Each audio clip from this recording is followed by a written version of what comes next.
చేయడంలో కొద్దిగా జాప్యం జరుగుతుండొచ్చు. ఎందుకంటే మాకు ఉన్నటువంటి అవకాశం 5 సంవత్సరాలు, మేము పరిపాలన వచ్చేసి సంవత్సరం అయింది. సంవత్సరం లోపల అన్నీ కావు కదా. కానీ అయినప్పటికీ కూడా మేము ఇచ్చినటువంటి మాటలు ఇలా 6 గ్యారెంటీలు ఏవైతే ఇచ్చినామో 6 గ్యారెంటీలో మ్యాక్సిమం ఇలా చేసినాం. మేము ఇలా రుణమాఫీ అన్నం చేసినాం, ఉచిత బస్సు ప్రయాణం చేసినాం, 200 యూనిట్ల అన్నం చేసినాం. ఎక్కడ కూడా మేము వెనక్కి పోలేదు. గ్యాస్ 500 ఇచ్చినాం. ఇలా బోనస్ అన్నం బోనస్ ఇస్తున్నాం. ఎక్కడ కూడా మేము ఎందుకంటే ఇచ్చినట్టు మాటలు వెనక్కి పోలేదు. ఇవే 6 కాకుండా ఇంకా దాంట్లో ఎందుకంటే ఎన్నో ఉన్నాయి, అన్నీ కూడా మేము ఖచ్చితంగా చేసి తీరుతాం.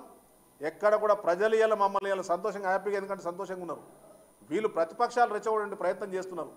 రెచ్చగొట్టే ప్రయత్నం చేసినా ప్రజల్లో రెస్పాన్స్ అందుకు వస్తలేదంటే వాళ్ళు నిన్నటిదాకా అధికారంలో ఏం చేయలేనటువంటి పరిస్థితులు వాళ్ళు ఉన్నారు కాబట్టి, చెయ్యలేదు కాబట్టి ఏం చెప్తారు భయ, నిన్నటిదాకా మీరే ఉన్నారు కదా, ఇలా మీ కాంగ్రెస్ పార్టీ 10 సంవత్సరమే అయింది కదా, రేవంత్ రెడ్డి గారు ముఖ్యమంత్రి సంవత్సరం అయింది కదా, అయినా ఇన్నిగానం చేసింది కదా, రేపు ఖచ్చితంగా ఆ పార్టీ మీద కానీ ఆ నాయకత్వం మీద కానీ రేవంత్ రెడ్డి గారి మీద మాకు నాయకత్వం మరి నమ్మకం ఉంది కాబట్టి ప్రజలు ఇలా హ్యాపీగా ఉన్నారు తప్ప ఎక్కడ కూడా ఇబ్బంది లేదు.